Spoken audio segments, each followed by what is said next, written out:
नमस्कार, मी अमोल मोरे आणि आपण पाहत आहात बीज डंका पैसा पुराण या आपल्या विशेष बिझनेस बुलेटिन मध्ये आपलं मनपूर्वक स्वागत।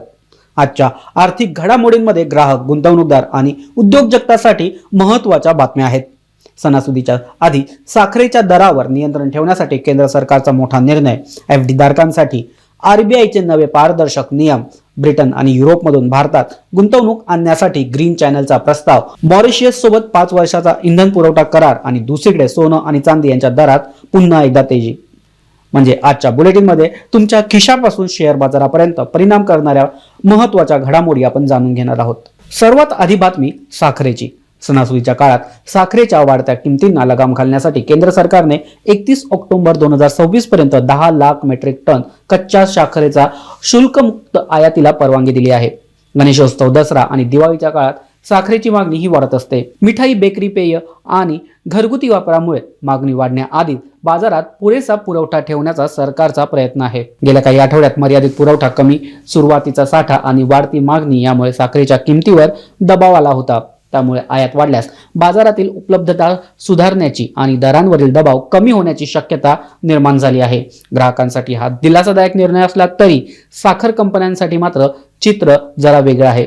सरकारच्या निर्णयानंतर बलरामपूर चीनी, धामपूर शुगर, डालमिया भारत शुगर आणि द्वारकाधीश शुगर यासारख्या कंपन्यांच्या शेअर्समध्ये मोठा दबाव दिसून आला। कारण बाजारात साखरेचा पुरवठा वाढून दर कमी झाले तर कंपन्यांच्या विक्री किमती आणि नफ्याच्या मार्जिनवर परिणाम होऊ शकतो। सरकारने मोठ्या प्रमाणावरती साखर वापरणाऱ्या ग्राहकांच्या साठ्यावर देखील मर्यादा आणली आहे। 1 सप्टेंबर ते 30 नोव्हेंबर दरम्यान महिन्याला 10 टनापेक्षा जास्त साखर वापरणाऱ्या मोठ्या ग्राहकांना केवळ 15 दिवसाच्या वापरा इतकाच साठा ठेवता येणार आहे। साठेबाजी रोखायची, कृत्रिम तुटवडा टाळायचा आणि सणासुदीच्या काळात दर नियंत्रणात ठेवायचे। एका सरकारी निर्णयाचा परिणाम ग्राहक, साखर उद्योग आणि शेअर बाजार या तिन्हीवरती होणार आहे। पण साखरेच्या किमतीचं हे गणित केवळ किराणा बाजारापुरतं मर्यादित नाही। साखर ही मिठाई, बेकरी, शीतपेय आणि प्रक्रिया केलेल्या खाद्यपदार्थांसाठी महत्त्वाचा कच्चा माल असल्याने तिच्या किमतीत झालेला बदल हा अनेक उद्योगांच्या उत्पादन खर्चावर देखील परिणाम करतो। त्यामुळे सरकारसमोर ग्राहकांना परवडणारे दर आणि ऊस उत्पादक शेतकरी तसेच साखर उद्योगाला योग्य मोबदला त्यांच्यात संतुलन साधण्याचं मोठं आव्हान आहे। पुढील काळात आयात केलेली साखर किती वेगाने बाजारात पोहोचते, देशांतर्गत उत्पादन किती राहते आणि सणासुदीची मागणी किती वाढते यावर पुढची साखरेची किंमत ठरणार आहे। आता वळूया लाखो भारतीयांच्या बचतीच्या संबंधित बातमीकडे। फिक्स डिपॉझिट म्हणजेच एफडी करणाऱ्या ग्राहकांसाठी आरबीआयने व्याजदर निश्चित करण्याची आणि जाहीर करण्याची प्रक्रिया अधिक पारदर्शक करण्याचा निर्णय घेतला आहे। 1 ऑक्टोबर 2026 पासून नव्या नियमांची अंमलबजावणी ही होणार आहे। समान रक्कम आणि समान दिवशी स्वीकारलेले समान प्रकारच्या ठेवींवर बँकेच्या वेगवेगळ्या शाखांमध्ये वेगवेगळे व्याजदर देण्यावर मर्यादा यामुळे येणार आहे। म्हणजेच एफडी कोणत्याही शाखेत केली यावर व्याजदर अवलंबून राहण्याची शक्यता आता कमी होईल। बँकांना ठेवीवरील व्याजदर आधीच जाहीर करावे लागेल। त्यामुळे एफडी करण्यापूर्वी ग्राहकांना उपलब्ध दरांची तुलना करणं अधिक सोपं होईल। पण इथे एक महत्त्वाची गोष्ट आहे, आरबीआयने एफडीचे व्याजदर वाढवण्याचे आदेश दिलेले नाहीत। हा बदल व्याजदर वाढवण्यापेक्षा दर निश्चित करण्याच्या प्रक्रियेत पारदर्शकता आणण्यासाठी केलेला आहे। मोठ्या रकमेच्या बल्क डिपॉझिटसाठी देखील काही नियम महत्त्वाचे आहेत। बँकांना अशा ठेवीवरील लागू व्याजदर त्यांच्या वेबसाईटवर प्रत्येक कामकाजाच्या दिवशी सकाळी 10 वाजेपर्यंत जाहीर करावा लागेल।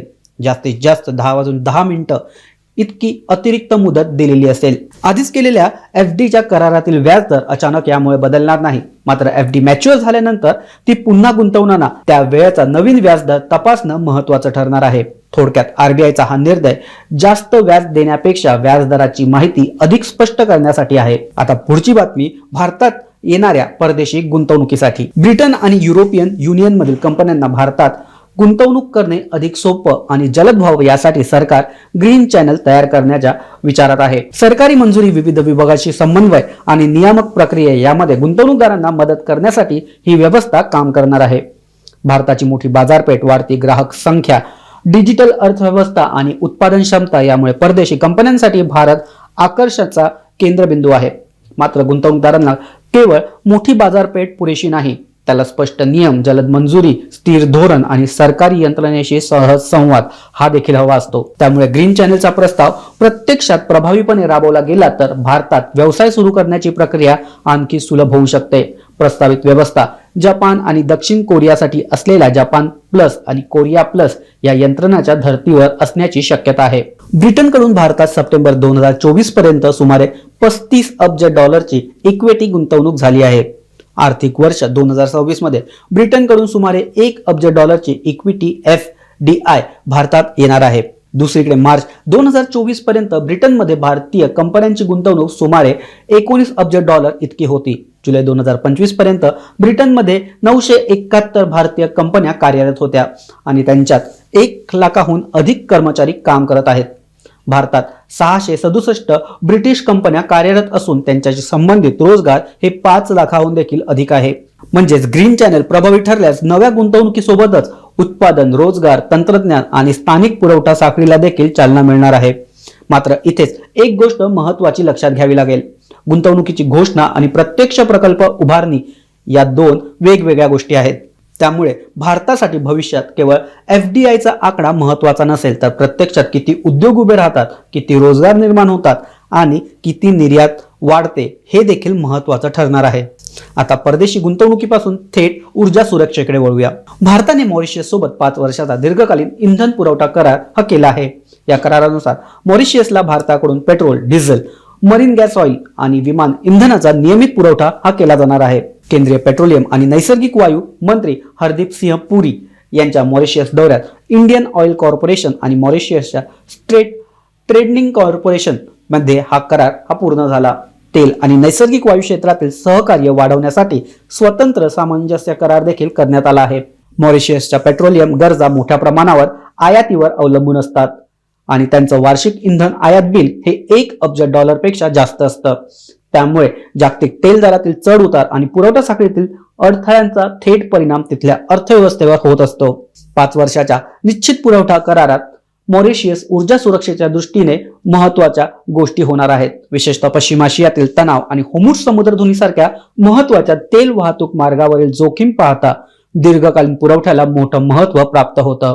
भारत मॉरिशियस ऊर्जा सहकार्य केवळ पेट्रोलियम पुरतं मर्यादित नाही.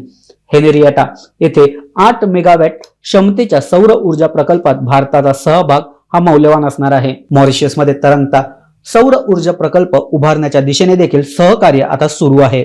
म्हणजेच पारंपरिक इंधनाचा स्थिर पुरवठा, अक्षय ऊर्जेचा विस्तार या दोन्ही दिशांनी भारत मॉरिशियस संबंध आता पुढे जात आहे. आणि आता पाहूया सर्वांचं लक्ष वेधून घेणाऱ्या बाजाराकडे, सोनं आणि चांदीकडे. शुक्रवार 21 ऑगस्टच्या आठवड्याच्या अखेरच्या सत्रात सोनं आणि चांदी यांच्या दरात पुन्हा एकदा तेजी दिसली. आंतरराष्ट्रीय बाजारातील सकारात्मक संकेत, स्पॉट मार्केटमधील मागणी आणि कमजोर अमेरिकी डॉलर याचा फायदा मौल्यवान धातूंना पाहायला मिळाला. NCX वर ऑक्टोबर सोन्याचा वायदा 0.34% वाढून 1,59,965 रुपये प्रति 10 ग्रामवर पोहोचला. तर सप्टेंबर चांदीच्या वायद्यात 0.74% वाढ झाली आणि चांदी सुमारे 2,45,075 रुपये प्रति किलोवर व्यवहार करत आहे. सोन्याच्या तेजी मागे डॉलरची कमजोरी हा महत्त्वाचा घटक आहे. अमेरिकी डॉलर निर्देशांकात सुमारे 0.20% घसरण झाली. डॉलर कमजोर झाला की इतर चलनांमध्ये सोनं तुलनेने आकर्षक होतं आणि मागणीला मोठा आधार मिळतो. याचबरोबर अमेरिकी रोख्याच्या परताव्यावरील हालचाल, जागतिक अनिश्चितता आणि पश्चिम आशियातील तणाव यामुळे देखील सुरक्षित गुंतवणुकीकडे लोकांचा कल हा वाढत आहे. मात्र सोन्याची तेजी कायम राहील असं नाही. अमेरिकन फेडरल रिझर्व्हच्या व्याजदराविषयीची भूमिका, डॉलरची दिशा आणि ट्रेझरी यील्ड यावर होणारी पुढची हालचाल ही मोठ्या प्रमाणात अवलंबून असेल. आता आजच्या सर्व बातम्या एकत्रित पाहिल्या तर त्याचा अर्थ असा होतो की एक मोठं आर्थिक चित्र आपल्या समोर येतं. साखरेची आयात महागाईशी जोडलेली आहे. महागाईचा संबंध व्याजदराशी आहे. व्याजदर आणि डॉलरचा संबंध सोन्याशी आहे. सोनं आणि तेलाच्या किमतीचा संबंध महागाई आणि ग्राहकांच्या खर्चाची आहे. परदेशी गुंतवणुकीचा संबंध रोजगार, उत्पादन आणि आर्थिक वाढीशी आहे. म्हणजेच अर्थव्यवस्थेत कोणतीही बातमी स्वतंत्र नसते. एका निर्णयाचा परिणाम हा अनेक क्षेत्रांवरती होऊ शकतो. आजच्या पैसापुरांमध्ये आपण याच दृष्टिकोनातून अर्थव्यवस्थेतील महत्त्वाच्या घडामोडी समजून घेतल्या. ग्राहकांसाठी स्पष्ट संदेश आहे. सणासुदीच्या काळात किमतींच्या बदलांवर लक्ष ठेवा. FD धारकांसाठी नवीन नियम लागू झाल्यानंतर बँकेने जाहीर केलेले व्याज दर हे तपासा आणि FD नूतनीकरणाच्या वेळी नवीन दरांची पडताळणी करा. गुंतवणूकदारांनी सरकारी नियमांच्या कंपन्यांच्या नफ्यांवर होणारा परिणाम समजून घेऊनच निर्णय घ्यावा. सोनं आणि चांदीत यामध्ये गुंतवणूक करताना डॉलर, व्याजदर, ट्रेझरी यील्ड आणि जागतिक परिस्थितीवर लक्ष ठेवावं, कारण बाजारात फक्त पैसा कमवायचा नसतो, तो योग्य माहितीच्या आधारावर योग्य ठिकाणी आणि योग्य वेळी वापरायचा देखील असतो. पुन्हा भेटूया अशाच एका महत्त्वाच्या आर्थिक बुलेटिन सोबत. तोपर्यंत नमस्कार, धन्यवाद.